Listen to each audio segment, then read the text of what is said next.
Il tema del bullismo e cyberbullismo è un tema di grande emergenza, perché è un tema che coinvolge i ragazzi già nella fase preadolescenziale, quindi si parla già della fine della scuola primaria e diventa poi esplosivo in questi anni della scuola secondaria di primo grado e anche poi nella scuola secondaria di secondo grado. Il Veneto per la legalità. Al Museo di Santa Caterina un incontro dedicato a un tema delicato e attualissimo, le parole d'odio sui social, il cyberbullismo e la cybersecurity.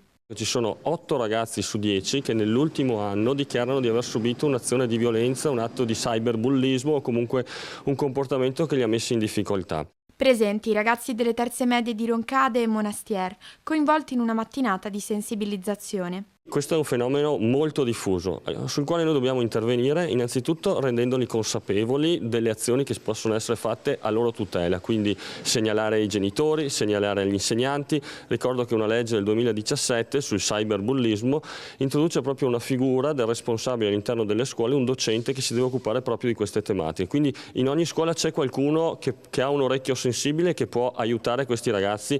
È necessario organizzare il più possibile incontri che possano vedere la collettività coinvolta in prima persona. Un impegno che il Veneto porta avanti con costanza per trasformare l'uso del digitale da rischio a opportunità. C'è di mezzo il telefonino e i social ed è una grande sfida, soprattutto per quanto riguarda in questa fase d'età in cui magari non tutti hanno i social, ma tutti hanno WhatsApp ed è all'interno spesso di questi gruppi che avvengono fenomeni importanti di cyberbullismo. Da qui la proposta di un pronto soccorso digitale, un punto di riferimento per chi resta intrappolato in episodi di odio e violenza online. È importante lavorare sull'empatia, fargli capire due concetti fondamentali. Uno è l'empatia, la capacità dell'ascolto e di prendersi cura e rispetto di se stessi e degli altri.